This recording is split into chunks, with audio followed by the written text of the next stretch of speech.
Hey guys, and welcome to how to paint colourful pale vamp flesh on Radukar the Wolf. Okay, so we're getting into some more vampire flesh here, and we're going to be carrying on from our previous videos. So we're using the ironbark skin, the cold grey, the white, and our four colours there for the glazing, which we're going to do over the top: the blue, the purple, the yellow, and the red. But this time we're going to be doing some underpainting first, and then overpainting. So I've thrown in a couple of extra colours here. We've got some light blue here and some turquoise, and we're going to build up a sort of a kaleidoscope of color underneath the skin, and then we're going to go through and do our layering with our ironbark skin and cold grey and so on the white, and build up our tones, and then we're going to come back over the top and do our color glazing. And so we're just adding to the journey. So like in the last video, I was talking about how this is sort of the next step, you know, learning how to glaze, doing sort of little color glazes into things like flesh it's a fun way to learn those processes. And now we're adding in that underpainting level as well, so we're getting further color information on the skin to affect the outcome and give us a higher result, hopefully, or at least a more interesting maybe result for the skin than you otherwise would. And it's not too difficult. It's just building on the techniques that we've done before. I've done many underpainting, overpainting videos on this channel, so you can go back and check out those as well. And yeah, we're just going through the motions and building on our skills. So I think that's really fun. And Radukar the Wolf here is a good canvas for this one.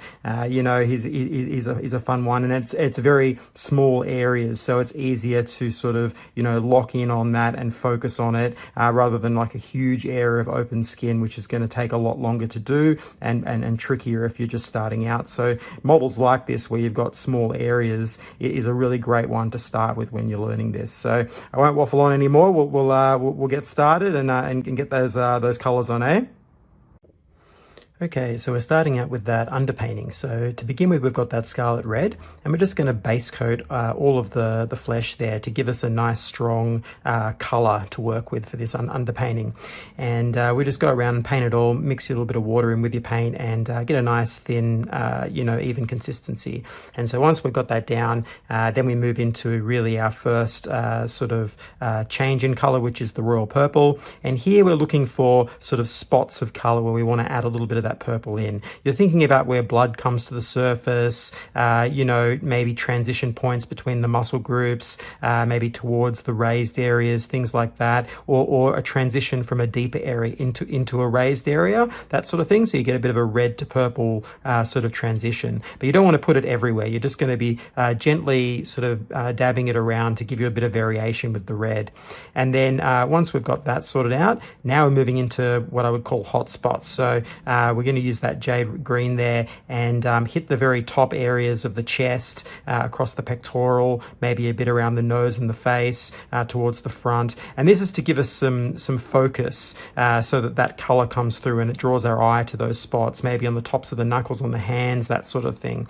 And so once you've got that down, then we move into the sunrise blue. And with this blue, we're going to then almost sort of highlight or then touch the centers of those hot spots with a little bit of that blue, and that's going to really jump the color out a little bit and make it really bright, just so we've got something there that sort of we can have that really draws our attention.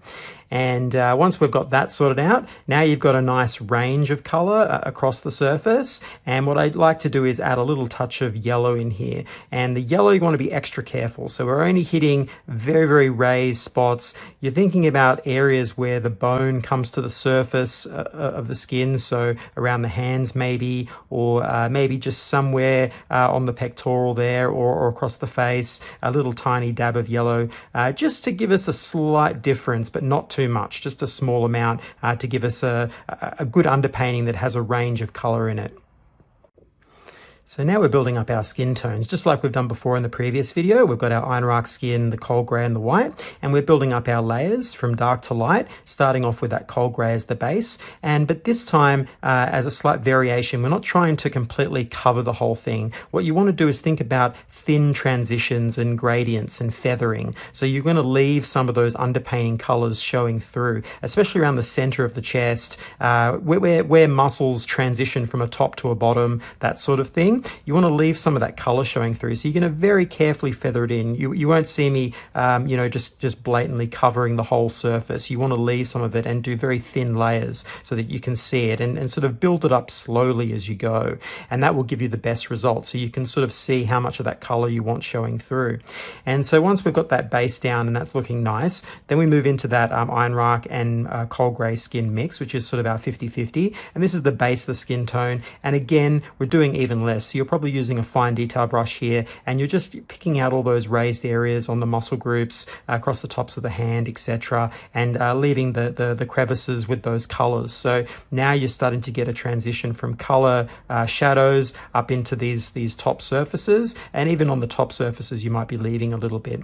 So once we've got that sorted out, then we're moving into just the straight ironbark skin, and again we're sort of trying to hit even less. So you're just sort of picking out those raised areas, smoothing out transitions, getting a more unified look across the surface, and building those tones in together to sort of bring everything together and give it a harmonious whole. So very carefully feathering it across. As I said, this model has only very small areas of flesh, so it makes it easy. But if you're doing a large area, you have to spend more time feathering it out. But with this one, it's kind of small, so it's easy to do quickly. So once we've got that sorted out, then we're moving into our highlighting steps. And so this has a white mixed in with the ironbark skin, which is sort of a 3/4, 1/4 mix. And this is where you're starting to begin that highlighting process. So you're just picking out the raised areas, trying to get some light in there without taking away too much of the color work that we've done before. So we still have that coming through.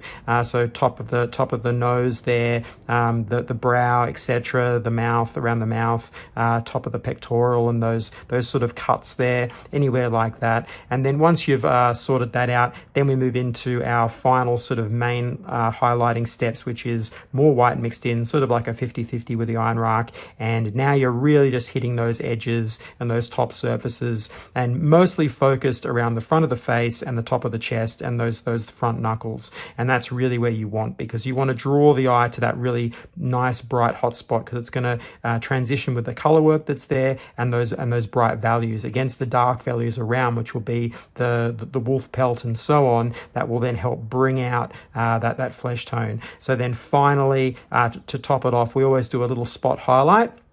So this is more white mixed in, and all you're going to do is just touch those little tops of all of the areas that come to a point. So across the top of the nose, the mouth, some key little spots on the top of the pectoral there, just to really highlight those spots and bring your attention to it, the tops of the knuckles, etc., and just add a few little dots of that really bright ironbark white hot spot, and you'll get a really nice tonal range. So at this point, we have a pretty good, total value range, color work, etc. But we're going to go one step further and bring back in our color glazing into this as well. So we're going to be very, very careful not to do too much of this. This is just really to help tie in some of those colors and bring a bit more bump to some of those areas. So we've got that scarlet red there. You're doing a 3-to-1 mix here. So 3 parts water, 1 part red, and you're doing very thin amounts. So this isn't a wash. You're rubbing it off. You'll see me rubbing off the paint. So it's very translucent, and you're just touching the areas where you want to get more of that gradient with the red showing through. So just touching around the edges of the muscle groups and where it fades into those darker recesses, and just helping bring out a little bit of that red. And then once we've got that done and we're happy with it, we're moving into that royal purple. And again, lots of water, get it on the brush. Then you're rubbing it all off so you don't have too much on that brush, or twirling it off the edge of the brush. And then we're just touching those areas, and again just adding a little bit of purple here and there to help bring out a little bit more color and unify things together. And then finally we've got that night blue, and again with the night blue, like I usually say with these dark blues and things like that, with this sort of glazing work, you want to be extra careful here, not use too much. It's just for very deep areas, just to help strengthen some of the shadows and bring a little bit more out. Again, being careful to wipe off the excess, etc., and only using a very thin layer of this just to soften it in a little bit.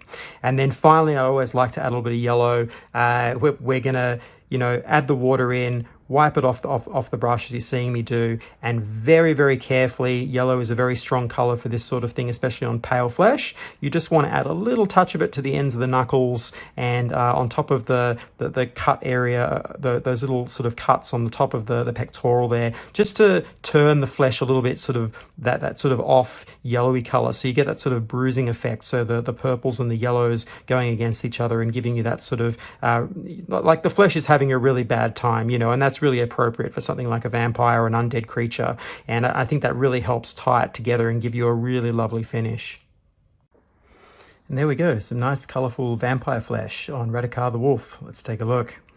So yeah, so you can see how the development goes from the just color glazing work into now with the underpainting and overpainting, as well as the color glazing. You get a really nice full look here. We've got lots of different colors going on in the skin, you know, and where we've left some of the underpainting coming through, like around here in the center of the chest, you get that really nice little bit of sort of teal glow going on there, which is very, you know, appropriate for a vampire. You've got all those little sort of teal blues and so on in the face, you know, contrasted against with the red in the deeper areas. You know, it's a really fun way to do flesh, especially monster flesh like this. It's a fun one, and it's a good place to start when you're first learning. If you were to do, you know, realistic flesh on like a normal human, you know, the transitions and the colors have to be much, you know, much smoother and sort of more worked. Whereas with monster flesh, you can really just go to town and muck around with it, and you can get some really nice results.